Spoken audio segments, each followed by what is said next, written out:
जिसे लोग नीलकंठ मान चुके हैं, अब उसी को अपने ही समाज की जड़ें हिलानी हैं। इस बार युद्ध तलवारों से नहीं, सच्चाई से होगा। नमस्कार दोस्तों, स्वागत है आपका अपने पसंदीदा चैनल द समरी रूम में। आज हम समझेंगे the secret of the Nagas की पूरी कहानी, शिवा ट्रिलॉजी का दूसरा भाग। पहले भाग के अंत में शिवा को पता चला था कि नागा राक्षस नहीं है। नागाओं की नेता काली सती की जुड़वा बहन है और वो नागा लड़का सती का बेटा है। ये खुलासा पूरी कहानी की दिशा बदल देता है। अब शिवा को यकीन हो चुका है कि समस्या चंद्रवंशी नहीं है, असल जड़ है सोमरस। शिवा सोचते हैं सोमरस लोगों को लंबी उम्र देता है, बीमारियां कम करता है, लेकिन विकृत जन्म क्यों बढ़ रहे हैं? उन्हें समझ आता है कि जिन बच्चों का शरीर अलग होता है उन्हें समाज से अलग कर नागा बना दिया जाता है। यानी नागा कोई राक्षस नहीं, वे सिस्टम का साइड इफेक्ट हैं। लेकिन ये सिर्फ शक है, उन्हें सबूत चाहिए।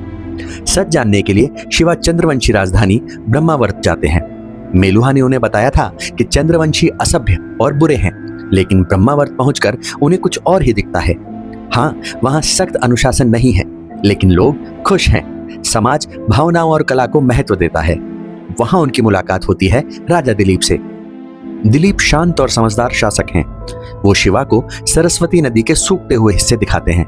दिलीप बताते हैं सोमरस बनाने की प्रक्रिया से जहरीला कचरा निकलता है, ये नदी में जाता है, नदी सूख रही है, पर्यावरण बिगड़ रहा है। अब कनेक्शन साफ है। शिवा की मुलाकात होती है काली से। काली सती की जुड़वा बहन है। उसे जन्म के समय विकृत शरीर के कारण अलग कर दिया गया था। वो नागाओं की नेता बनी। सती का बेटा गणेश भी विकृत जन्म के कारण नागा बना दिया गया। ये सच्चाई सती को तोड़ देती है, लेकिन शिवा और सती अपने बेटे को स्वीकार करते हैं। ये कहानी सिर्फ युद्ध की नहीं रही, परिवार की भी है। शिवा अब समझ चुके हैं कि मेलुहा का सिस्टम खुद को परफेक्ट मानता है। वो अपनी गलती मानने को तैयार नहीं। सोमरस उनके लिए गर्व का विषय है, लेकिन वही उनकी कमजोरी है। उन्हें पता चलता है कि सोमरस का उत्पादन गुप्त रूप से पंचवटी में हो रहा है। शिवा वहां पहुंचते हैं और देखते हैं बड़े कारखाने, रासायनिक प्रक्रिया, पर्यावरण पर भयानक असर। अब उनके सामने सबसे बड़ा फैसला है। अगर सोमरस बंद करते हैं तो मेलुहा की शक्ति खत्म हो जाएगी। अगर नहीं करते तो प्रकृति और जन्म लेने वाले बच्चों का विनाश जारी रहेगा। शिवा संतुलन चुनते हैं। वो सोमरस उत्पादन को नष्ट करने का निर्णय लेते हैं। एक बड़ा संघर्ष होता है, लेकिन अंत में संतुलन की दिशा में कदम उठाया जाता है। अब शिवा सिर्फ नीलकंठ नहीं है। उन्हें समझ आ चुका है बुराई कोई व्यक्ति नहीं होती, बुराई एक सोच होती है। अंधी व्यवस्था भी विनाश ला सकती है। अब उनका मिशन किसी एक साम्राज्य की रक्षा नहीं, बल्कि संतुलन बनाना है।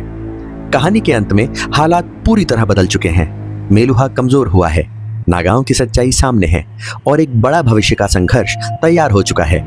यहीं से ट्रिलॉजी के तीसरे भाग की शुरुआत होती है। अगर आपको ये कहानी पसंद आई हो तो इस किताब को जरूर पढ़ें। पूरा अनुभव किताब पढ़कर ही आएगा। बुक खरीदने का लिंक आपको डिस्क्रिप्शन में मिल जाएगा। लेखक को सपोर्ट करना बेहद जरूरी है।